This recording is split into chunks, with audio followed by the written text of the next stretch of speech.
much as they had the frameworks for success in post-secondary writing, and the positioning towards the topic. I'd say that no one really cared about habits of mind before this class, or really thought about all that at all. And now we've been kind of not really forced to learn about it.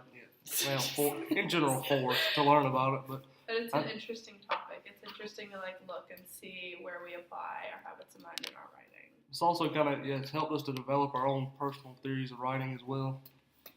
Yeah. Okay. And then your purpose, very specifically, what do you want the readers to know, see, think, or believe after reading the essay? We want them to believe that you need all habits of mind, but especially flexibility. I think that's good. Yeah, I think that's good. I think we want them to really understand that flexibility is very important to their writing, and just not something they can just breeze by in their writing. It's something they really have to have. Okay. Arrangement patterns. Name, describe, and discuss why you arranged the essay in the way you did, and especially the significance section.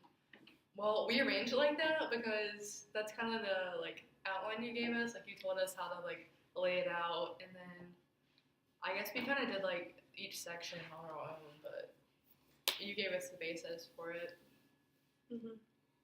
Second thought. Okay. Conventions of medium and genre. What are the requirements or expectations? Definitely MLA format. Absolutely. Yeah. That included citations, headings, grammar, all that stuff. And how did we meet these requirements? I think that we use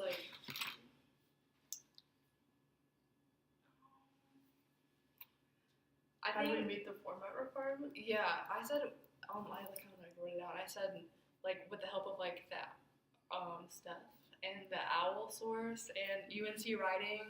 The Purdue OWL, and then also the UNC. The peer review. Yeah, the peer review was very helpful. They were able to tell us obviously they're not experts either, but they were able to tell us what doesn't look right based off of other papers that we've seen yours and other documents. So that was also very helpful for the formatting and the citing and MLA and everything. Okay, and then how did you build a strong argument? What evidence did you use, and why is it effective for your audience and purpose? By building the strong argument, I said, especially this kind of goes along with the evidence that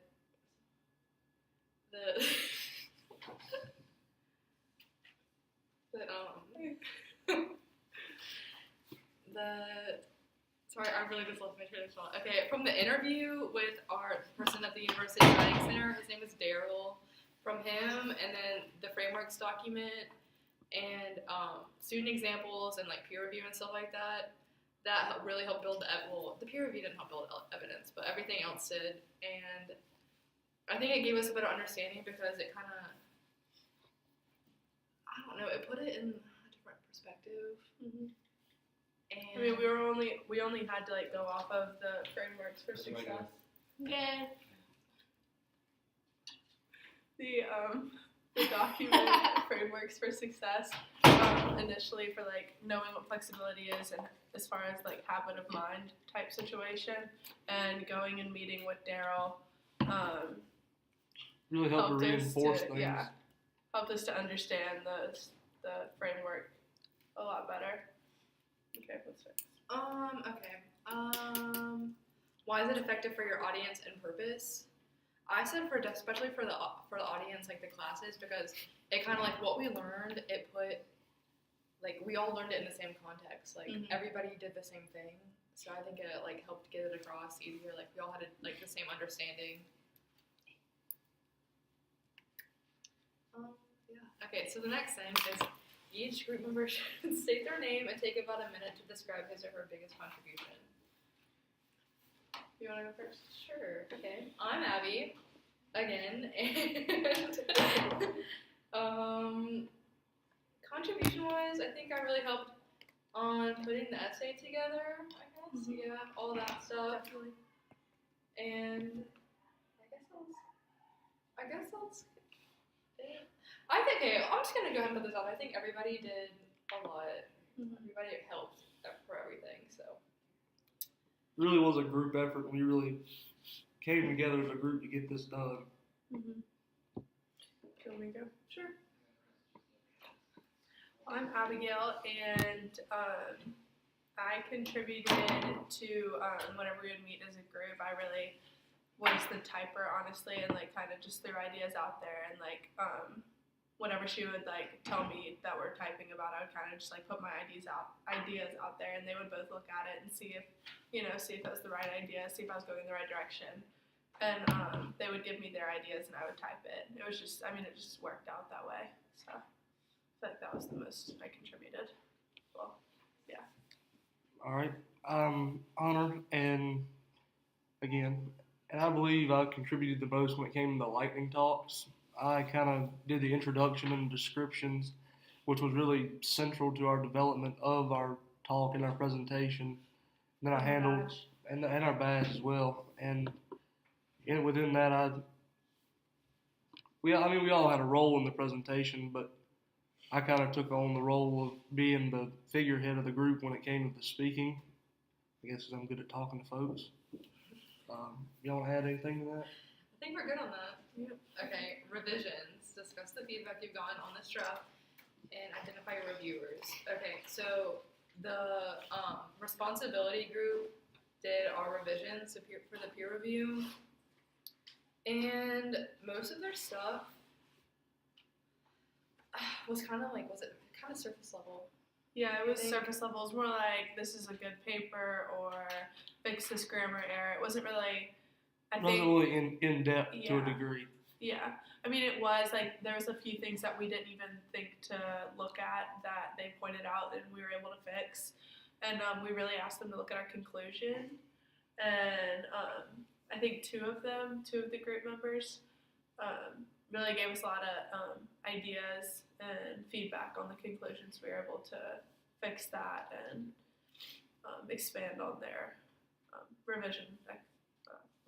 What's the word? Ideas, I guess. Yeah, but the conclusion all I said was add a little bit more, which is kind of just vague. It was very vague, but we were able to take that and still be able to work from it. Even though as vague as it was, it still gave us an idea that we needed to do something. add something to it, that it needed more depth as a part of the paper. So what revisions did we make? We did, okay, so yeah, like Hunter said, we added some support to the conclusion to make it more concrete. And We fixed any errors that they pointed out that we might have missed. besides that, I think the conclusion was their biggest thing. Everything else, like we said, was very vague. Very surface level, like she said earlier. Like this, he said split it up. And we said, no, we don't need to change that. Yeah, there were some comments on there that, honestly, some of them didn't really make enough sense to really be, I don't want to say regarded, but they just didn't really make enough sense to warrant a change in the paper. Like I believe one of them said, I believe it was Samuel said that we needed to revise how our I think it was our introduction flowed. I think that was it. That's when you corrected That was it. one of our best. I believe that, paragraphs, yeah, I believe that was think. one of our best parts of the paper aside from the significance. Yeah. So I think that's kind of okay, that's it. I think that's it for the revision.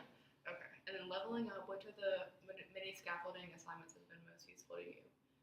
And we thought that the interview with the guy with Daryl at the Daryl, University Writing Center was a big help. Mhm. Like kind of getting a different perspective from somebody that's like, Who does this as part of his job Mhm. and not just as a student. He was able to give us some really insight into, what flexibility means to him and how we could utilize it and how it would be best used in our paper. and then lightning talk, reflect on the effectiveness of your presentation. I think our presentation was very effective. I think it really conveyed to the class, our major points of what we were trying to get across, how they can really use flexibility in their writing, and not just for this particular class, but for classes beyond, in their careers, anything of that nature. and we also gave them some pretty solid tips to be able to incorporate flexibility in their writing. I think it was just kind of awkward. No, I don't want to say awkward, but like everybody had the same idea kind of for like what evidence you needed to for like to get their badge. I don't know. I mean, on that, everybody has their own ideas and preferences, but I think some of them had good ideas, some of them didn't really know what they were doing. So that's my take on that. Okay, and then each person should identify one or more habits of mind that you think was practiced during this project. For each habit, describe in detail how you practice it, point to the specific evidence in your badge composition, and discuss the particular challenges in cultivating the habit of mind in this pathway. Okay, I'll start. Okay. Yeah. I'll just do one, because there's like three that are ready. So definitely, I'm gonna steal creativity. I'm sorry. That was mine. Okay.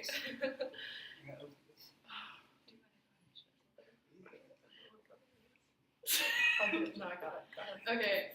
So I'm gonna do. So I think creativity was a big one for this. Like, I think their arguments kind of went hand in hand with ours, and I think that definitely like one of our arguments with the essay was that you needed I think it was to be creative was one of the main arguments, because like if you're not creative, like you're kind of just like stuck in the same patterns, and like that's not really developing a good sense of good writing, because you're just doing the same thing over and over again. Like, you're really not learning anything from that.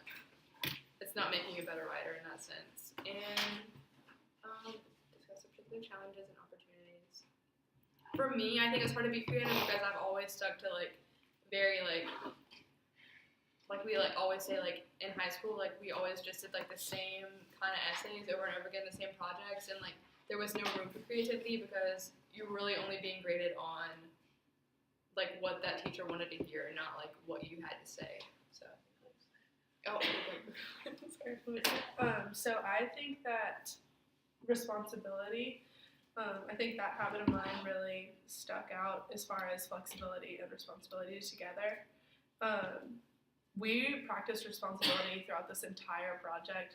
We had to be responsible of ourselves and get the work done and get it turned in on time for our other group members so that they would be able to revise the project, so we wouldn't be left behind, because this is a big project, and the fact we were responsible enough to get the work done, and I feel like we're pretty on time with everything, is a really good sign.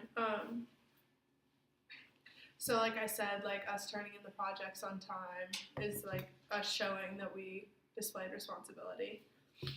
And the challenges and opportunities in cultivating that pathway. My biggest thing was just not having an exact due date and knowing that if I didn't do the paper or the assignment, it wouldn't be the end of the world. I wouldn't get a 0. That kind of really challenged me to actually be responsible for my group and for myself. Yeah, that's pretty much it. Can you do this? No. Okay. Well, I believe that kind of openness goes hand in hand with flexibility, not only just for our habit of mind, but also we kind of needed to be open for this class, because this is nothing we've ever done. We're done. Keep going. To be flexible means you also have to be open, because if you're not open to change, you're never going to be able to be flexible in your writing. I think that was it. Oh, that's it. I think we're done. I think we're good. All right. Thanks, Steph. Yeah, thank you. Hope you enjoyed it.